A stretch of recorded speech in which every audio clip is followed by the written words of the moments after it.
My wife suggested we take a break to reevaluate our priorities. I moved out, no questions asked. 2 days later, she was tagged in a sunset photo, with her coworker's arm around her waist. I didn't message her. I just emailed the divorce papers. She called crying, "Wait, you're serious?" "I didn't think you'd give up that fast," I said. "You told me to." You know that feeling when you're driving and suddenly realize you've been on autopilot for the last 10 miles? That's what my marriage felt like in the months leading up to. Well, everything. 8 years together, 5 married, and somewhere along the way we'd both started sleepwalking through our relationship. Sarah and I met in college. She was pre-med, I was engineering. We were the couple everyone said would make it, the steady ones who had their crap together while our friends were still figuring out which major to declare for the 3rd time.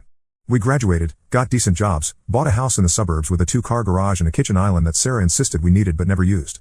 Life was fine. Not great, not terrible. Just fine. Sarah worked as a nurse practitioner at a family clinic. I did software development for a mid-sized tech company. We had our routines, coffee together in the morning, brief catch-ups over dinner, Netflix and separate phones until bed. Weekends were for errands, visiting her parents, or occasionally meeting up with a few friends who hadn't moved away or gotten too busy with their own lives. The problem started small, the way they always do. Sarah began staying late at work more often. She'd come home tired and distracted, claiming the clinic was understaffed and she was picking up extra shifts. Fair enough, healthcare is demanding, and we could use the extra money for the kitchen renovation she'd been hinting about. Then came the new coworker stories. "Marcus is so funny," she'd say, laughing at her phone during dinner. "He sent me this hilarious meme about our boss." Or, "Marcus suggested this great new restaurant we should try sometime." Marcus this, Marcus that. At first, I was actually happy she'd found a good work friend. Sarah had always been a bit introverted, and making new connections seemed healthy. I should have paid more attention when she started dressing differently for work.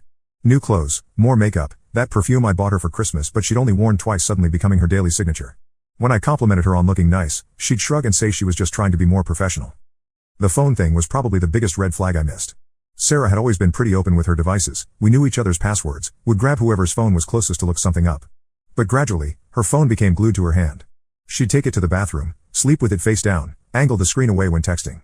When I asked about it, she said work had implemented new privacy policies about patient information, so she was being more careful.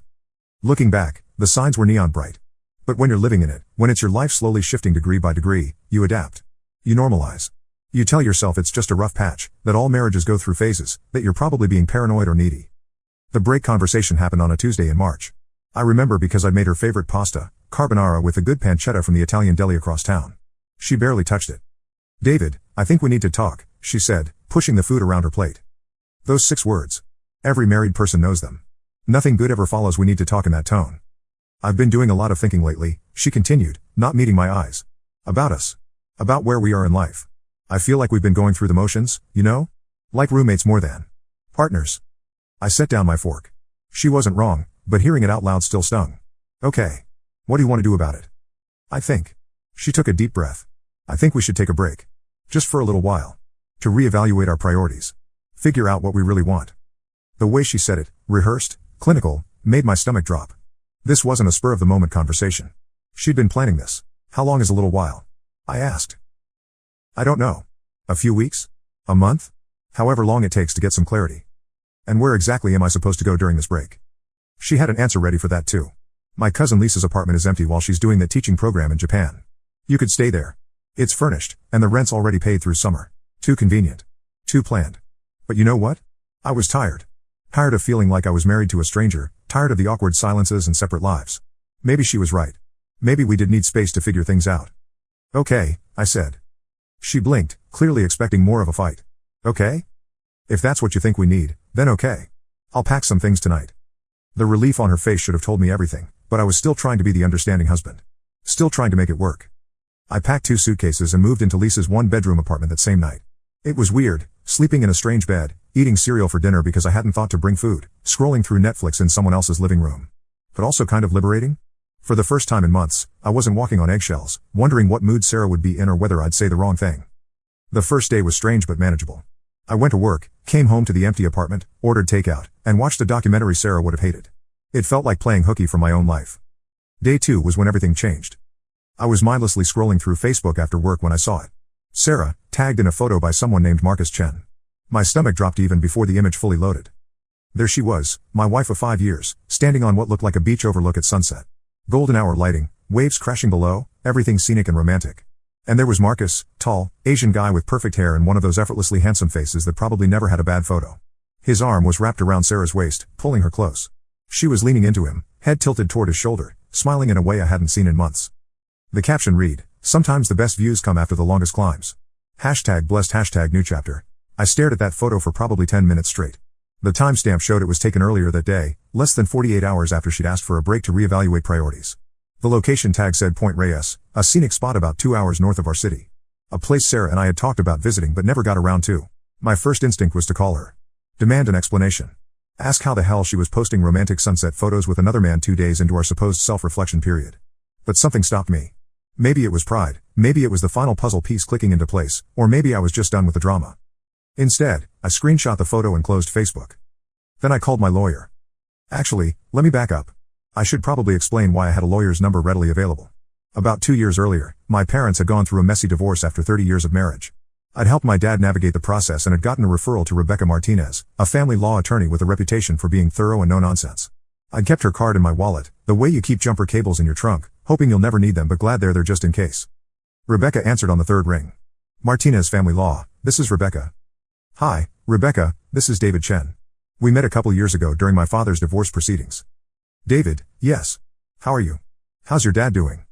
He's doing well, thanks. But I'm calling because I think I need your services now. There was a pause. I'm sorry to hear that. What's the situation? I gave her the condensed version, the break, the photo, the timeline. She listened without interrupting, which I appreciated. When I finished, she was quiet for a moment. David, I have to ask, do you want to try to work this out, or are you done? It was a fair question, and honestly, I've been asking myself the same thing since seeing that photo. But sitting there in Lisa's borrowed apartment, looking at the screenshot of my wife cozied up with another man, I realized something. I was done. Not just with the situation, but with the whole dynamic. The walking on eggshells, the second guessing, the feeling like I was always auditioning for my own marriage. I'm done, I said. All right. I can start drawing up papers tomorrow. Given the timeline and what you've described, we should be able to move pretty quickly. California is a no-fault state, so the adultery won't affect the legal proceedings, but the short duration of the separation might work in our favor for some of the asset division arguments. How quickly is quickly? If she doesn't contest it and we can reach agreement on assets, we could have this wrapped up in 6 months. Possibly sooner. Do it. We spent another 20 minutes going over logistics, joint accounts, the house, her car loan I'd co-signed, all the mundane financial entanglements that make modern divorce complicated even when the emotional part is straightforward. Rebecca said she'd have papers ready by Friday and would email them to me for review before filing. True to her word, the divorce papers arrived in my inbox Friday morning. I read through them twice, signed digitally, and sent them back. Rebecca filed them that afternoon and sent Sarah a copy via certified mail and email, as required by law. Then I waited. Sarah called me at 7:43 p.m. that same day. I was in Lisa's kitchen, attempting to cook something more ambitious than scrambled eggs, when my phone rang. I almost didn't answer. I'd been screening her calls and texts all week, not ready to have whatever conversation she thought we needed to have. But something made me pick up. David? Her voice was shaky, tearful. What the hell is this email I just got? Which email would that be? The divorce papers. From some lawyer. What is this? Is this some kind of joke? I turned off the stove and leaned against the counter. It's not a joke, Sarah. But we're just taking a break. We're supposed to be figuring things out. You're right. I figured things out. There was a long pause. I could hear her crying, which should have made me feel something, guilt, regret, the urge to comfort her. Instead, I felt oddly calm. David, please. Can we just talk about this? In person? This is crazy, you can't just give up on 8 years together. Actually, I can. And I did. But why? What happened? I thought you agreed that some space might be good for us. This was the moment I'd been dreading and anticipating in equal measure. The confrontation. The chance to lay out everything I'd been thinking, feeling, and discovering. Part of me wanted to unload, to tell her about the photo, about Marcus, about how transparent her whole break charade had been. But a bigger part of me just wanted to be done with the drama. You told me to reevaluate my priorities, I said simply. So I did. And I realized that being married to someone who asks for a break to pursue other relationships isn't a priority for me anymore. Sharp intake of breath. Other relationships? What are you talking about? I'm not, Sarah. Just her name, said in a tone that made it clear I wasn't buying whatever she was about to sell. Another long pause. When she spoke again, her voice was smaller. How did you? Does it matter? David, it's not what you think. Marcus and I, we're just friends. That photo. Stop. I surprised myself with how firm I sounded. Just stop. I don't need explanations or justifications. I don't need to know the timeline or how it started or whether you've slept with him yet. I just need you to know that I'm done. You're serious? You're really going to throw away everything we've built together? Just like that? I'm not throwing it away, Sarah. You already did that when you decided you needed a break to figure out if the grass was greener with your coworker. I'm just acknowledging reality. She was crying harder now. But David, I love you. I do. I was confused, and yes, maybe I've developed feelings for someone else, but that doesn't mean I don't love you too. People can love more than one person. It doesn't invalidate what we have. And there it was. The truth, finally. She did have feelings for Marcus. The break wasn't about self-reflection or fixing our marriage, it was about giving herself permission to explore those feelings without technically cheating. She wanted to have her cake and eat it too, to keep me as a safety net while she figured out if her shiny new option was better. Maybe you can love more than one person, I said. But I can't be married to someone who does. Wait, you're serious? You're not even going to fight for us? You're just going to give up that fast? And that's when it hit me. She'd expected me to fight. To beg, to plead, to compete with Marcus for her attention. She thought the divorce papers were a bluff, a dramatic gesture to get her to come running back.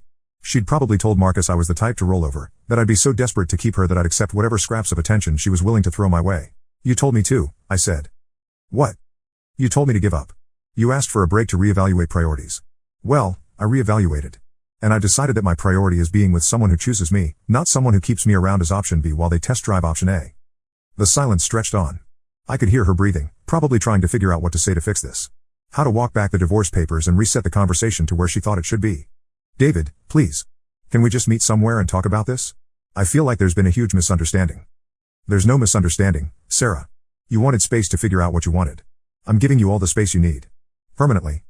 But I don't want permanent space. I want to work on our marriage.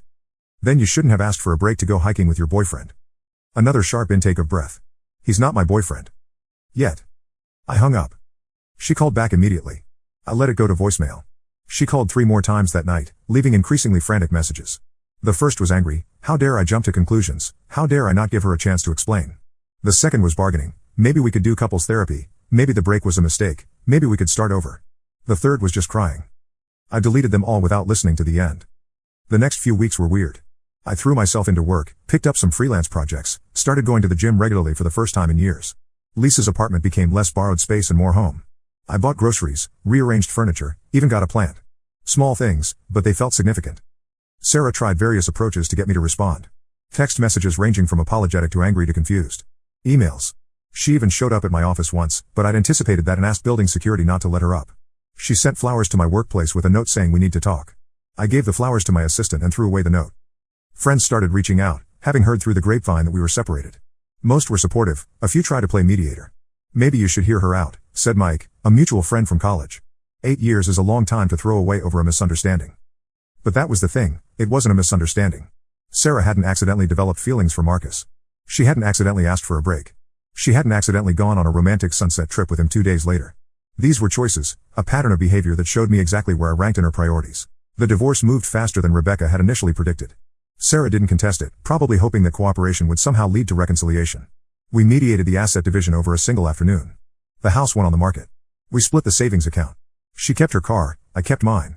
8 years of shared life reduced to a spreadsheet. I saw Marcus exactly once during this period, completely by accident. I was grabbing coffee near Sarah's clinic when he walked in. Tall, handsome, exactly as he looked in the photo. He saw me too, and for a moment we just stared at each other across the crowded cafe. He looked like he wanted to say something, maybe apologize, maybe explain, maybe just acknowledge the awkwardness. Instead, he ordered his drink and left without making eye contact again. The final divorce decree came through on a Tuesday in August, almost exactly 5 months after Sarah had asked for our break. I was officially single for the first time in nearly a decade. That night, I took myself out for dinner at the expensive steakhouse Sarah and I had always said we'd try for a special occasion. I ordered the most ridiculous cut of beef on the menu, drank a bottle of wine that cost more than my monthly grocery budget, and toasted to new beginnings. As for Sarah and Marcus, I heard through mutual friends that they made it official about 3 months after our divorce was finalized. They moved in together, posted couple photos on social media, did all the things new couples do when they're excited about their relationship. Good for them, honestly. I hope they're happy. Because here's the thing I realized during those months of separation and divorce proceedings, I am too. Not in a bitter I'm better off without her way, but genuinely happy. I'd forgotten what it felt like to not be constantly managing someone else's emotions, to not be walking on eggshells, to not be auditioning for affection in my own relationship. I'd forgotten what it felt like to make decisions based solely on what I wanted, not what would avoid an argument or what would make someone else happy. I kept Lisa's apartment when she came back from Japan, signing my own lease and making it officially home. I dated a little, nothing serious, just remembering what it felt like to have conversations with people who were genuinely interested in what I had to say. I traveled, took a solo trip to New Zealand that Sarah had always vetoed because it was too expensive and too far. 6 months after the divorce was final, I ran into Sarah at the grocery store. It was bound to happen eventually in a city this size, but I still felt a little jolt of surprise when I saw her in the produce section, examining avocados the way she always did, squeezing them gently to test ripeness. She looked good. Happy, actually. Her hair was shorter, styled differently. She was wearing clothes I didn't recognize, a sundress that was more colorful and flowing than her usual style. She looked up and saw me, and for a moment we just stood there among the vegetables, two people who used to share everything now figuring out how to navigate a 30-second interaction. Hi, David. Hi, Sarah. How are you? I'm good. Really good, actually. You? She smiled, and it seemed genuine. I'm good too. Happy. I'm glad. And I meant it. Standing there, looking at this person who had been the center of my world for 8 years, I felt peaceful. No anger, no regret, no what-if scenarios playing in my head. Just a calm acceptance that we both ended up where we needed to be. I want you to know, she said, glancing around to make sure we weren't blocking other shoppers, that I'm sorry. For how everything happened. For asking for a break when what I really wanted was permission to explore something else. That wasn't fair to you. I appreciate that, I said. And I want you to know that I'm not angry. I was, for a while, but I'm not anymore. I think everything worked out the way it was supposed to. She nodded, looking relieved. Marcus and I. We're engaged, actually. Congratulations. I mean that. Thank you. And you? Are you seeing anyone? Not seriously. But I'm open to it. For the first time in a long time, I'm excited about the possibilities. We talked for another few minutes, the kind of polite small talk you make with someone you used to know well. She was thinking about going back to school for her nurse practitioner certification. I told her about the New Zealand trip. It was pleasant, civilized, and completely free of the tension that had characterized our last months together. As we were saying goodbye, she paused. David? Can I ask you something? Sure. Do you ever wonder what would have happened if I hadn't asked for that break? If I'd just talked to you about what I was feeling instead? I considered the question. Honestly? I think we would have limped along for a while longer, getting more and more unhappy, until something bigger forced the issue. The break didn't create our problems, Sarah. It just made them impossible to ignore. She nodded slowly. You're probably right. We weren't really happy, were we? Not toward the end. No, I agreed. We weren't. But we're both happy now, right? Right. And that was it. We said goodbye, went our separate ways through the grocery store, and continued with our separate lives. I bought ingredients for the Thai curry I'd been wanting to try. She probably bought whatever she needed for whatever life she was building with Marcus. Looking back now, a year and a half after that conversation in the produce aisle, I can honestly say that Sarah asking for a break was the best thing that ever happened to our marriage. Not because it saved it, but because it ended it cleanly, before we could spend years slowly destroying each other with resentment and unmet expectations. She got what she wanted, the freedom to pursue something new and exciting with someone who made her feel the way I hadn't in a long time. I got what I didn't even know I wanted, the freedom to remember who I was outside of that relationship, and the opportunity to build something better with someone who chooses me every day. Because that's what I learned from all of this. Love isn't just a feeling, it's a choice. And I deserve to be with someone who chooses me deliberately, enthusiastically, and without needing a break to figure out if I'm worth it. Sarah didn't choose me. But in the end, that was okay, because it meant I got to choose myself. The divorce papers I emailed that Friday afternoon weren't an ending. They were a beginning. And I've never been happier to be proven right. Update, since people keep asking in DMs. Yes, I'm seeing someone now. Her name is Emma, she's a graphic designer, and she thinks the idea of asking for a break in a relationship is as ridiculous as I do. We've been together 8 months, and she knew the whole story about Sarah from early on. Her response was, good for you for having enough self-respect to walk away. Sarah and Marcus got married last spring. I heard through mutual friends that it was a nice wedding. I wasn't invited, which was appropriate and appreciated. No, I don't regret anything. Sometimes the trash takes itself out, and all you have to do is not chase after it with a recycling bin.